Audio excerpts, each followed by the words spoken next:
Arif record চালু করলেন। রফিকুল সাহেব, আপনি যা জানেন শুরু থেকে বলুন। রফিকুল দীর্ঘশ্বাস ফেললেন। 11 বছর আগে স্কুলে বিজ্ঞান ভবনে যে আগুন লেগেছিল সেটা দুর্ঘটনা ছিল না। আমি নিজের চোখে দেখেছিলাম কয়েকজন মানুষ মাঝরাতে কেরোসিন ঢেলে ভবনে আগুন লাগায়। কারণ ভবনের বেসমেন্টে এমন কিছু নথি ছিল যা প্রকাশ হলে অনেক বড় বড় মানুষ ধরা পড়ে যাবে।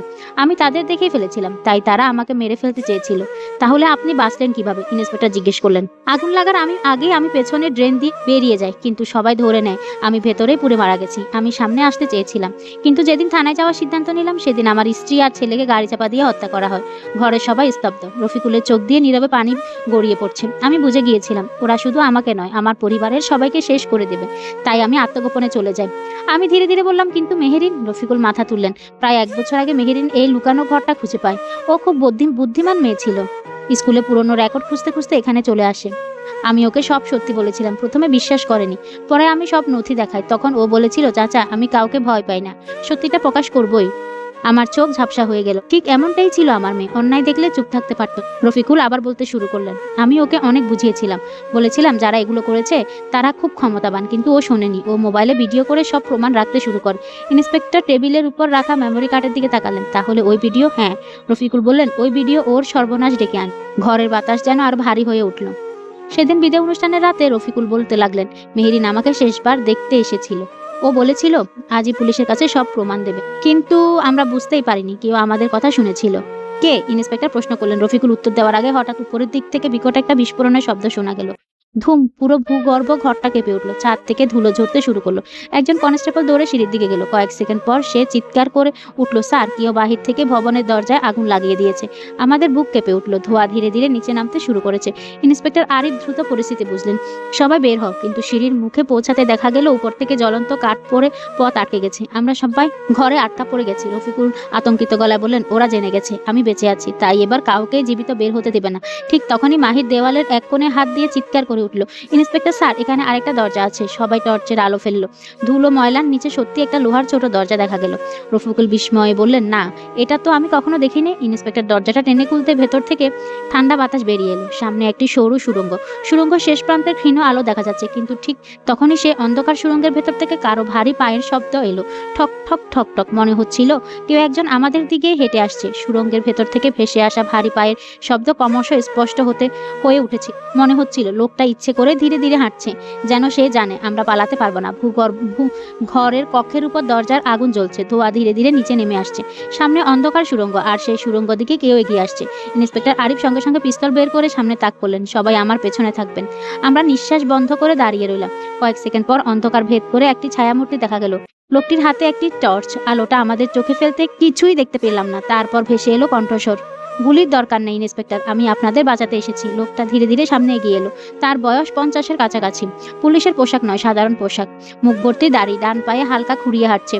মাহির হঠাৎ চিৎকার করে উঠল, এই লোকটাই। সেই দিনও আমি এই খুঁড়িয়ে হাঁটা লোকটাকেই দেখেছিলাম। লোকটি সঙ্গে সঙ্গে থেমে গেল। সে মাহিরের দিকে তাকিয়ে দীর্ঘশ্বাস ফেলল।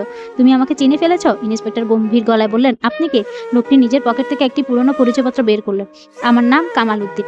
আমি আগে এই স্কুলের নিরাপত্তা রক্ষী ছিলাম। ইন্সপেক্টর ভ্রু কুঁচকে বললেন, তাহলে এতদিন কোথায় ছিলেন? লোকটি তিক্ত হেসে বলল, বেঁচে থাকার চেষ্টা করছিলাম। রফিকুল ইসলাম হঠাৎ তাকে দেখে উঠে দাঁড়ালেন। কামাল, তুমি বেঁচে আছো? লোকটা মাথা নাড়ল।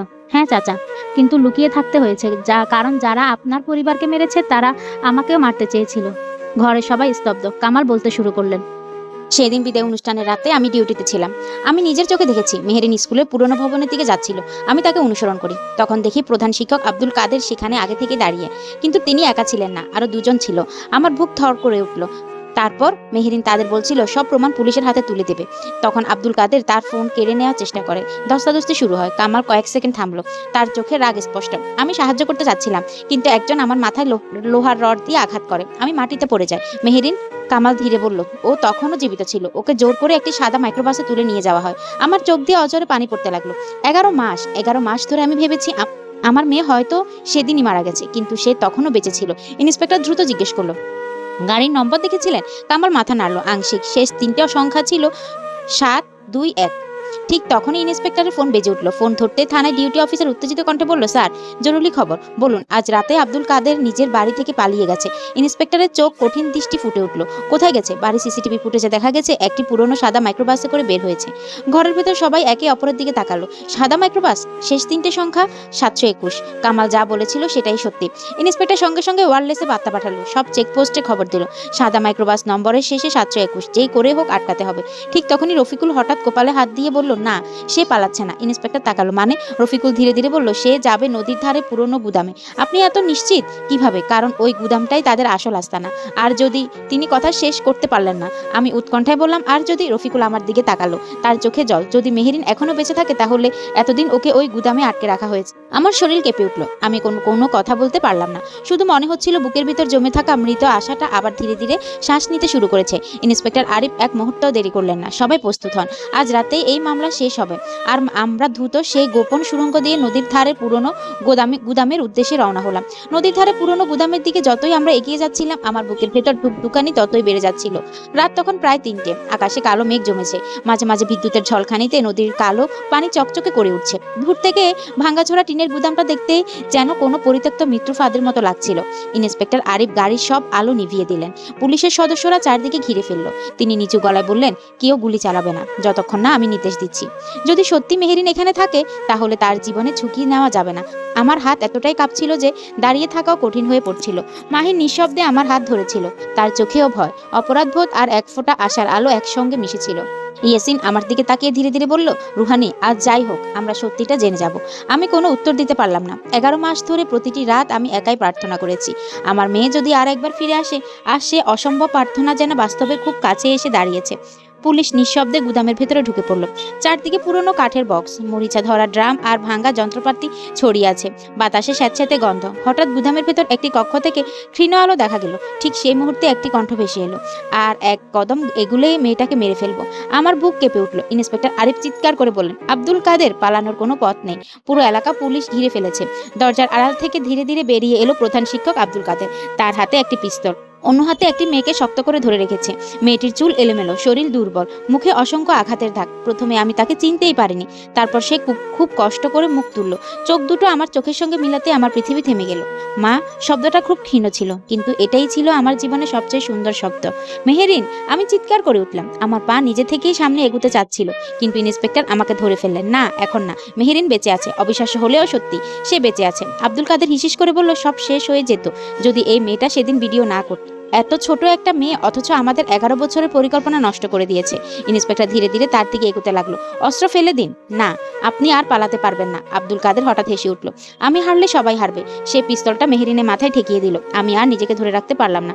ওকে ছেড়ে দিন, আমার মেয়ের কোনো দোষ নেই। মেহেরিন কাঁদছিল না, বরং অবিশ্বাস্য শান্ত গলায় বলল, মা, আমি ভয় পাইনি। আমি জানতাম তুমি একদিন আমাকে খুঁজে বের করবে। আমার চোখ ঝাপসা পানি। ঠিক তখনই মাহির আমার হাত ছেড়ে সামনে এগিয়ে গেল। সে চিৎকার করে বলল, আপুকে ছেড়ে দাও। আব্দুল কাদের এক মুহূর্তের জন্য মাহিরের দিকে তাকালো। সেই এক মুহূর্তে যথেষ্ট ছিল। ইন্সপেক্টর আরিফ গুলি চালালো। গুলিটি আব্দুল কাদেরের ডান হাতে লাগলো। পিস্তল মেঝেতে পড়ে গেল। পুলিশ ঝাঁপিয়ে পড়ে তাকে মাটিতে ফেলে হাতকড়া পরিয়ে দেয়। আমি দৌড়ে গিয়ে মেহেরিনকে জড়িয়ে ধরলাম। 11 মাসের জমে থাকা কান্না একসঙ্গে বেরিয়ে এলো। মেহেরিনও আমাকে শক্ত করে জড়িয়ে ধরলো। মা, আমি জানতাম তুমি আসবে। ইয়াসিন এসে মেয়ের মাথায় হাত রাখলেন। তিনি কাঁদতে কাঁদতে শুধু বললেন, বাবা, আমাকে ক্ষমা করে দিও, আমি তোমাকে রক্ষা করতে পারিনি। মাহির ধীরে ধীরে এগিয়ে এলো। তার চোখ ভেজা। সে কাঁপা গলায় বলল, আপু, আমি যদি সেদিন। মেহেরিন তার কথা শেষ করতে দিল না। সে ভাইকে জড়িয়ে ধরে বলল, তুই কোনো দোষ করিসনি। তুই যদি বেঁচে না থাকতিস তাহলে আজ কেউ সত্যিটা জানতো না। পরবর্তী কয়েক সপ্তাহ পুরো ষড়যন্ত্রের পর্দা ফাঁস হয়ে গেল। তদন্তে প্রমাণিত হলো আব্দুল কাদের এবং তার সহযোগীরা বছরের পর বছর স্কুলে উন্নয়নের টাকা আত্মসাৎ করেছে। পুরনো বিজ্ঞান ভবনের আগুনও ছিল পরিকল্পিত। রফিকুল ইসলামকে মৃত দেখে এসব নথি জাল করা হয়েছে। মেহেরিন ঘটনাক্রমে সেই গোপন নথি ও ভিডিও সন্ধান পেয়ে যায়। তাকে হত্যা না করে একটি গোপন আস্তানায় আটকে রাখা হয়, কারণ অপরাধীরা জানতে চেয়েছিল আর কারো কাছে প্রমাণ আছে কিনা। কিন্তু মেহেরিন শেষ পর্যন্ত ভাঙেনি।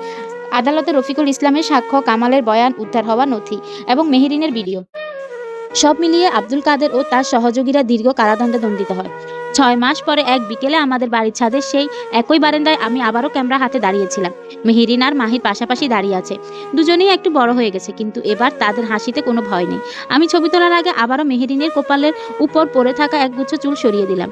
সে হেসে বলল, মা এবার কিন্তু বলবে না সব সময় একসঙ্গে থাকতে। আমি হেসে বললাম, না, এবার শুধু বলবো সত্যকে কখনো ভয় পেও না। মাহির বোনের হাত শক্ত করে ধরলো। এবার আর কখনো তাকে হারাতে দেবে না। ক্যামেরা ক্লিক করলাম। 1 বছর আগে যে ছবিটা আমার কাছে হারিয়ে যাওয়া মেয়ের শেষ স্মৃতি ছিল, আজ তার পাশে আরেকটি নতুন ছবি জায়গা পেল।